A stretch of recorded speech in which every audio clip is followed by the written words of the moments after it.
शादी वाले दिन बहुत ज्यादा उम्मीदें थी, खुशी भी थी, क्योंकि लोगों ने हमें माथे पर बिठा रखा था। लेकिन मुझे नहीं लगता कि मैं खुश थी। डायना को चार्ल्स से बहुत प्यार था। वो कहती थी कि मैं बस चार्ल्स को देखती रहती थी और सोचती थी कि मैं दुनिया की सबसे खुशनसीब लड़की हूँ। चार्ल्स मेरी देखभाल करेंगे। क्या मेरा ऐसा सोचना गलत था? हेलो दोस्तों, नमस्कार। आप सब कैसे हैं? हमें उम्मीद है आप सब बहुत ही अच्छे होंगे, स्वस्थ होंगे। दोस्तों, आज की बायोग्राफी प्रिंसेस डायना की है। अगर आपको यह बायोग्राफी पसंद आती है तो प्लीज इस वीडियो को लाइक करें, शेयर करें, सब्सक्राइब करें। धन्यवाद। प्रिंसेस डायना का जन्म 1 जुलाई 1961 को नॉरफोक के सैंडरिंघम के पार्क हाउस में हुआ था। प्रिंसेस डायना के माता पिता जॉन स्पेंसर और फ्रांसिस सैंड किड थे। दोनों ने 1954 में शादी की थी। उनकी 2 बड़ी बहनें थी, जेन और सारा, और एक छोटा भाई चार्ल्स था। माता पिता के आपस में ना बनी और जब डायना 7 साल की थी तो उनकी पेरेंट्स की बहुत बुरी और पब्लिक डाइवोर्स हुई। डायना उस वक्त को याद करके किसी से ये कहती थी कि मैंने अपने पिता को मेरी माँ को मारते हुए देखा था। उस वक्त ने मुझे सहमा दिया। माँ के जाने के बाद डायना को निग्लेक्ट किया गया। उनसे कहा गया कि तुम एक बहुत बेवकूफ लड़की हो, और डायना ने भी इस बात को दिल पर लगा लिया। डायना ने हायर एजुकेशन हासिल नहीं की, बल्कि स्विस फिनिशिंग स्कूल चली गयी और फिर स्कूली शिक्षा के बाद डायना ने लंदन में काम किया। हालांकि कहा जाता है कि उनकी पढ़ाई में ज्यादा रुचि नहीं थी। उन्होंने दाई कुक किंडरगार्टन में सहायक के रूप में काम किया। डायना को म्यूजिक बेहद पसंद था। वो पियानो बजाना जानती थी। प्रिंस चार्ल्स और डायना की मुलाकात सबसे पहली बार 1976 में हुई थी। उस समय डायना की उम्र सिर्फ 16 साल थी। चार्ल्स करीब 26 के थे और डायना की बड़ी बहन लेडी सारा मेकाक्यूडल को डेट कर रहे थे। यह रिश्ता 1978 में खत्म हो गया, लेकिन इस समय तक चार्ल्स और डायना के बीच किसी भी तरह के संबंध नहीं थे। फिर आया 1980। प्रिंस चार्ल्स के रिश्ते चाचा लगने वाले लॉर्ड माउंटबेटन की कुछ समय पहले ही आयरिश रिपब्लिकन आर्मी ने हत्या की थी। माउंटबेटन के बहुत करीब होने के कारण इस घटना ने चार्ल्स को शोक में डाल दिया। इस दौरान चार्ल्स अपने एक दोस्त की हाउस पार्टी में गए, जहां डायना भी मौजूद थी। इसी दिन डायना ने चार्ल्स को सांत्वना देते हुए कहा कि इस समय किसी को उनके साथ होना चाहिए जो तुम्हारा ध्यान रखे। यही दिन था जब डायना ने चार्ल्स के दिल को पहली बार छुआ। चार्ल्स को डायना पसंद आई। उन्होंने डायना के साथ समय बिताने के लिए उन्हें कुछ दोस्तों के साथ स्कॉटलैंड में शाही परिवार के वॉलमोरल कासल बुलाया। डायना नवंबर 1978 में बकिंघम पैलेस में अपनी बहन के साथ चार्ल्स की 30वीं जन्मदिन की पार्टी में शामिल रही। जनवरी 1979 में डायना एक पार्टी में महारानी एलिजाबेथ की मेहमान थी। यहाँ भी उनकी चार्ल्स से मुलाकात हुई। चार्ल्स ने देखा कि ये तो मासूम सी लड़की है, जैसा चाहूंगा वैसा ढाल लूंगा। ये सोचकर चार्ल्स ने डायना को प्रपोज कर दिया। डायना ने 10 से 12 दफा मुलाकात के बाद प्रिंस चार्ल्स को हाँ कर दी, लेकिन दिल में कुछ डाउट रहा। उन्हें मालूम था कि प्रिंस चार्ल्स की एक दोस्त कैमिला बाजू में ही है। प्रिंस चार्ल्स उनसे शादी ना कर सके क्योंकि वे एक तलाकशुदा महिला थी। आखिरी वक्त तक डायना के दिल में डाउट रहा। उन्हें मालूम था कि प्रिंस चार्ल्स की एक दोस्त कैमिला बाजू में ही है। प्रिंस चार्ल्स उनसे शादी ना कर सके क्योंकि वे एक तलाकशुदा महिला थी। आखिरी वक्त तक डायना के दिल में डाउट रहा। अपने बहनों से सलाह लेने की कोशिश की, कहीं मैं क्या करूं? क्या प्रिंस चार्ल्स से शादी करना ठीक रहेगा? उन बहनों ने कहा, अब बहुत देर हो चुकी है, अब तुम्हें शादी कर लेनी चाहिए। प्रिंसेस डायना कहती हैं कि जिस दिन मेरी शादी थी मुझे मालूम था कि कुर्बानी का बकरा बन रही थी। शादी के फौरन बाद प्रिंस चार्ल्स के साथ एक नई जिंदगी शुरू कर दी, लेकिन बाद में पता चला कि हनीमून के टाइम भी चार्ल्स अपनी पहली गर्लफ्रेंड कैमिला के साथ रहे। पर जानकारी के लिए ये भी बता दूं कि किंग चार्ल्स भी अपनी शादी से एक रात पहले रोए थे। दरअसल चार्ल्स इस शादी के लिए तब राजी हुए थे जब उनके पिता प्रिंस फिलिप ने एक पत्र में लिखा था कि वह या तो डायना को छोड़ दे या उनसे शादी कर लें। चार्ल्स ने इस पत्र के दबाव में आकर डायना का हाथ मांग लिया। डायना जाकर के अपनी कैबिन में रोया करती थी। हर कहानी के 2 पहलू होते हैं और प्रिंस चार्ल्स का कहना ये है कि खराबी तब पैदा हुई जब उन्होंने देखा कि डायना एक इंतहाई डैमेज और डिप्रेस लड़की है। अब कुछ हो नहीं सकता था।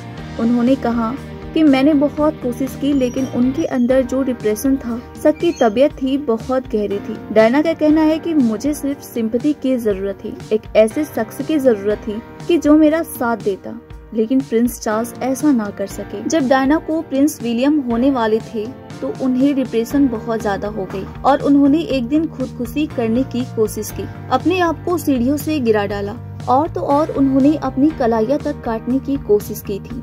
पता था उनको कि वह सब सही नहीं है, लेकिन वो इतनी डिप्रेस थी, फिर भी उन्होंने खुदकुशी करने की कोशिश की। 21 जून 1982 को डायना का पहला बेटा प्रिंस विलियम पैदा हुए और डायना ने यह निश्चय किया कि मैं एक नई जिंदगी शुरू करूंगी, लेकिन ऐसा नहीं हुआ। प्रिंसेस डायना और प्रिंस चार्ल्स के बीच दूरियां और बढ़ती चली गयी, क्योंकि डायना की बीमारी का इलाज नहीं हो सका, क्योंकि डायना उसके बारे में किसी को बता ही न सकी। सिर्फ चार्ल्स को पता था और उन्होंने किसी को नहीं बताया। डायना ने अपने पहले बेटे की पैदाइश के बाद और दूसरे बेटे की पैदाइश तक 2 साल में 5 बार खुदकुशी करने की कोशिश की। सारे खानदान को इस बारे में मालूम था, लेकिन उन्होंने डायना के इलाज का इंतजाम नहीं किया। फिर एक दिन डायना की बेस्ट फ्रेंड उसको अपने घर ले गई और वहाँ उससे कहा कि अभी डॉक्टर को फोन करो और अपॉइंटमेंट लो, वरना मैं अभी बाहर जाकर प्रेस वालों को बता दूंगी कि तुम अपने आप को 5 बार मारने की कोशिश कर चुकी हो। डायना ने रेगुलरली डॉक्टर के पास जाना शुरू किया, साथ ही साथ एक्सरसाइज भी करती रही।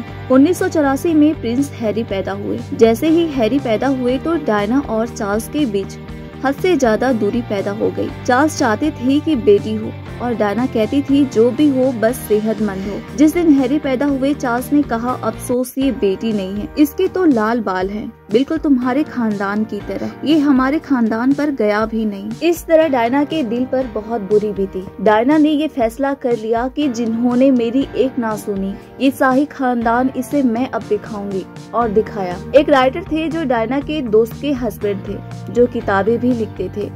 डायना ने उनसे बात की और कहा कि मैं अपनी जुबान से तो नहीं कह सकती, लेकिन आप मुझे कुछ सवालात लिख कर दें और मैं आपको एक रिकॉर्डिंग दूंगी, आप एक शानदार किताब लिखिएगा। डायना की कहानी, डायना की जुबानी किताब लिख जाने के फौरन बाद पूरी दुनिया में एक शोर मच गया और पूरी दुनिया को पता चल गया कि डायना और चार्ल्स की जिंदगी कितनी खोखली है। दिसंबर 1992 में ब्रिटेन के प्राइम मिनिस्टर जेम्स मेजर ने संसद में डायना और चार्ल्स के अलग होने का ऐलान कर दिया। आगे चलकर 29 जून 1994 में चार्ल्स ने स्वीकार कर लिया कि डायना के साथ शादी के दौरान वह कैमिला के साथ भी रिलेशनशिप में थे।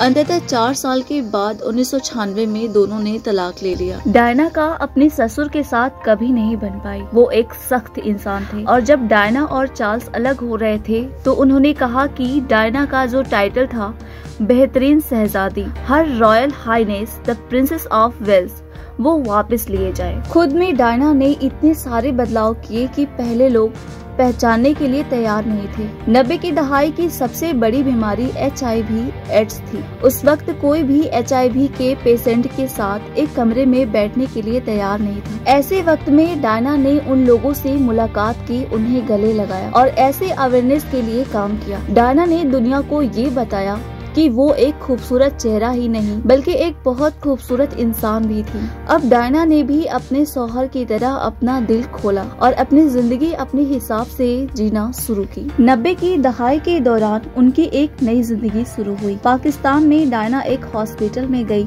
एक मरीज को देखने के लिए। वहाँ उनकी मुलाकात डॉक्टर हसनात खान से हुई। उनके साथ उनकी दोस्ती हो गई और उन्हें एक दूसरे से प्यार भी हो गया। वो एक चीज थी जो डायना का दिल मोह लिया था, वो था हसनात का अपनी फैमिली के साथ प्यार। इस चीज ने डायना को बिल्कुल मोम कर लिया। लेकिन डॉक्टर हसनात ने कहा, मैं तुम्हारे साथ नहीं रह सकता, तुम्हारी हाई क्लास जिंदगी है, वो मैं नहीं गुजार सकता। जब हसनात ने डायना को ना कर दी, डायना ने ना कबूल नहीं की। डायना 1996 में लाहौर और बहाना ये बनाया कि मैं इमरान खान और जमाइमा को मिलने जा रही हूँ, लेकिन असलियत तो ये थी कि वो हसनात के माता पिता से मिलने आई थी। सादा लोग डायना को मिले, चाय पिलाई और कहा, हम सादा लोग हैं, तुम एक शहजादी हो, जाओ और अपनी दुनिया में खुश रहो। जब डायना को यकीन हो गया कि डॉक्टर हसनात को पा नहीं सकती, उन्होंने डॉक्टर हसनात को पाने के लिए एक और दोस्ती की जो डोडी अल्फैद था। वो मोहम्मद अल्फैद का बेटा था।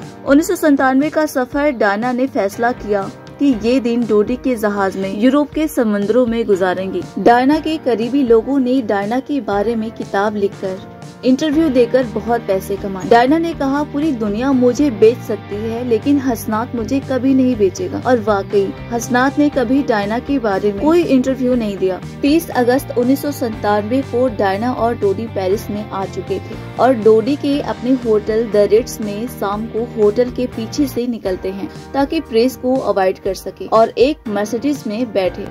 उनको क्या पता था कि ड्राइवर ने नशा किया है और वो इतनी तेज गाड़ी चलाएगा कि हम सभी को मार देगा। डायना और डोडी के डेथ के बाद डोडी के पिता मोहम्मद अल-फैद ने बहुत सारे इल्जाम लगाए। उनमें से एक ये था कि शाही खानदान ने डोडी और डायना को कत्ल करवाया है। इसके बाद बरतानिया की हुकूमत ने इंक्वायरी करवाई। उसका नतीजा ये निकला कि ड्राइवर ने नशा किया हुआ था, जिसकी वजह से ओवर स्पीड की और धक्का मारी और इस तरह से उनकी मौत हो गई। शाही खानदान को ये खबर सुनकर सिंपैथी का इंतजाम करना चाहिए था, लेकिन उन्होंने ऐसा नहीं और उन्होंने काफी देर लगा दी। यहाँ तक कि आजम को कहना पड़ा कि वो हमारे लोगों की शहजादी थी। तब मालिका बरतानिया और चार्ल्स बच्चों को लेकर बाहर आए। जब तक वो लंदन पहुँचे तब तक लोग जमा हो चुके थे। पूरी दुनिया के लोग गम में डूबे थे। 2.5 मिलियन लाइव देख रहे और डायना को खुदा हाफिज कह रहे थे।